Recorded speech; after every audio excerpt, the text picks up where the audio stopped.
प्रिय विद्यार्थियों, आज सद्गुरु महिमा को अंग की व्याख्या के बारे में बात करने वाले हैं।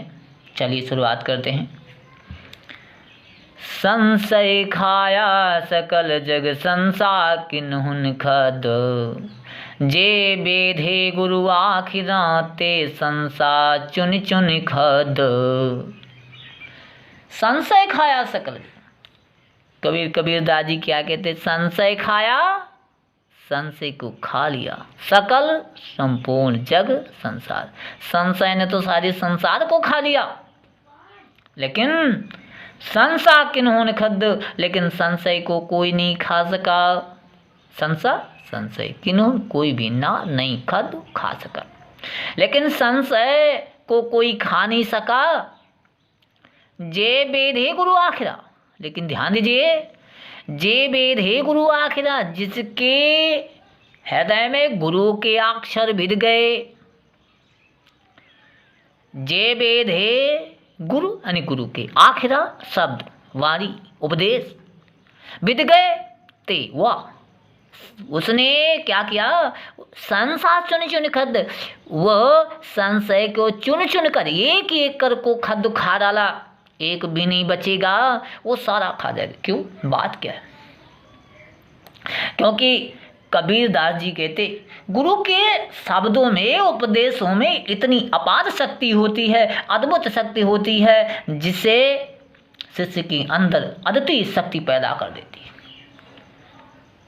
उस गुरु के द्वारा दिए हुए ज्ञान से शिष्य के का जितना संशय है, भ्रम है, शंका है, वो हमेशा हमेशा के लिए नष्ट हो जाती है, खत्म हो जाती है, फिर उसमें नहीं होती। क्योंकि जितना संशय है वो जो है गुरु के ज्ञान से ही दूर हो सकता है, और गुरु के ज्ञान के बिना संशय दूर नहीं हो सकता है, भ्रम में फंसा रहेगा। इसलिए गुरु के बिना कुछ भी संभव नहीं है। चलिए अगला दोहा देखते हैं। गुरु सिकली गर कीजिए, ज्ञान मस्कला दे, शब्द छोल ना छोल कै चित दर्पण कर ले। शब्द छोल ना छोल कै चित दर्पण कर ले। कबीरदास जी कितना क्या कहते देखिएगा। गुरु सिकली गर कीजिए, सिकली का समझते? जो शान रखने वाला होता है, जो शान रखने वाला होता है, औजारों हथियारों पे जो उसमें जो जंग लगी होती है, उस जंग को दूर करने के लिए अपने पत्थर पे रगड़ता रहता है, वो साफ कर देता है, उसे सिकलीगर कहते हैं। काफ़ी बार पूछा जाता है सिकलीगर किसे कहा जाता है, किसे कहते हैं? ज्ञान मसकला दे, मसकला सिकलीगरों का एक औजार जिससे शान धरते हैं। शब्द छोल ना छोल के, शब्दों को अच्छा अच्छा बना करके चित्त दर्पण कर दे, चित्त को दर्पण के समान बना देता। चलिए शुरुआत अर्थ देखे बना देखे। शिष्य को क्या चाहिए? कबीरदास जी कहते शिष्य को चाहिए कि गुरु सिकलीगर कीजिए। गुरु कैसा हो? सिकलीगर जैसा। गुरु कैसा हो? सिकलीगर जैसा हो। ज्ञान मस्कला दे, जो अच्छा ज्ञान दे। यानी शिष्य को चाहिए वो शान धरने वाले को अपना गुरु बनाए, शान धरने वाले जैसा गुरु बनाए। वो क्या करता है? वो ज्ञान रूपी औजार के द्वारा शिष्य के मन पर छाया हुआ अज्ञान, भ्रम, संदेह आदि मैल को वो छुड़ा देता है, दूर कर देता है, मल नहीं रखता। और क्या करता? शब्द छोल ना छोड़ के, इतना ही नहीं, गुरु अपने उपदेश रूपी छीलना, यानी ज्ञान से छील छील कर क्या करता? ऊपर लगी जो जंग होती ना, और जंग को छोल करके दूर कर देता, उस प्रत को दूर कर देता, समाप्त कर देता, वो दूर कर देता, चित्त दर्पण कर दे, और उसे कैसा बना देता? चित्त दर्पण, दर्पण यानी शीशे की तरह चमकने वाला बना देता है। जिस तरह शान धरने से चाकू आदि औजार चमकने लगते हैं, उसी प्रकार शिष्य का हृदय भी शीशे की भांति चमकने लगता है, अर्थात मन कैसा होगा, निर्मल हो जाता है, गंदगी से रहित हो जाता है, निर्मल हो जाता है, अच्छा हो जाता है, पवित्र हो जाता है। चलिए अगली व्याख्या देखते हैं।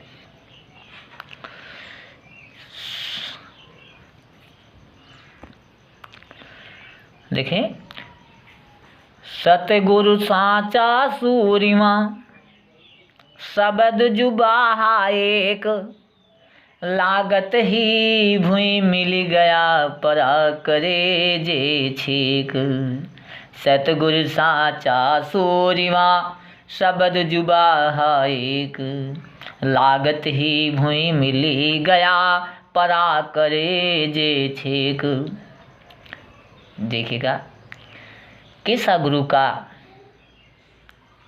लक्ष्य चूक है। सतगुरु साचा सूरवीर, सतगुरु कैसा साचा सूरवीर है। सतगुरु साचा सूरवीर है, सूरवीर माने सूरमा है, योद्धा है।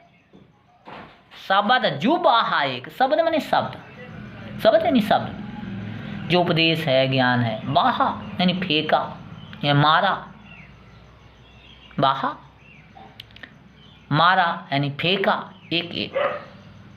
लागत ही भूमि मिल गया, लगते ही भूमि माने जमीन में, भूमि पर मिल गया, गिर गया। परा करे जे छेक, वो मेरे हृदय में प्रवेश कर गया, घाव कर दिया, उसका प्रभाव हो गया। फिर से सुन लीजिएगा, सतगुरु कैसा है। सतगुरु कैसा है, साचा सच्चा सूरवीर है।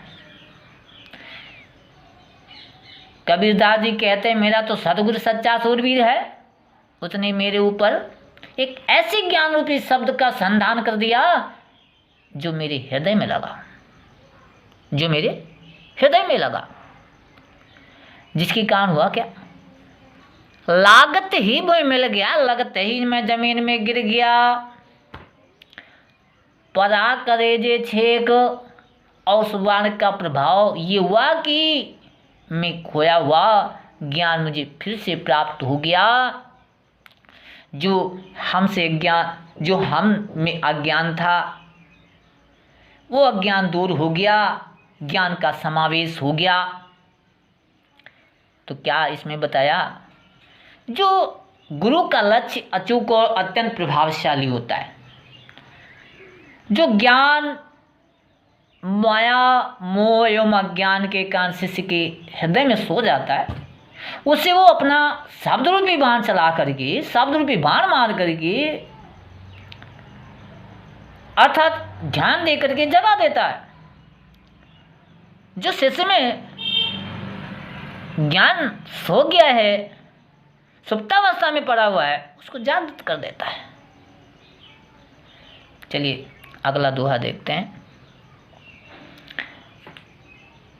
बूढ़ा था पयू बड़ा, गुरु की लहर चमकी, जब मेरा देखा जर जरा तब उतरी परा फरंकी। क्या कबीरदास जी कहते, देखिएगा कबीरदास जी कहते हैं, बूढ़ा था, डूबा था, पय उबरा, लेकिन मैं उबर आया।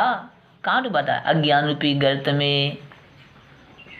गुरु की लहर चमकी, जैसे गुरु की लहर चमकी, गुरु की कृपा हुई और वैसे में पार हो गया। जब भेड़ा देखा जरा जरा, भेड़ा यानी बेड़ा, जो बांस इत्यादि, बांस पर पटरे बल्ली इत्यादि से जो बना लिया जाता है, वो। जब भेड़ा देखा, जरा नहीं पुराना, बहुत जीर्ण, इतना जीर्ण यदि पैर रखो तो उसी में सीधे चले जाओ। जब भेड़ा देखा जर जरा, जर जर भेड़ा को देखकर तब उतरी पड़ा, तब मैं उतर गया, फरंकी माने कूद कर।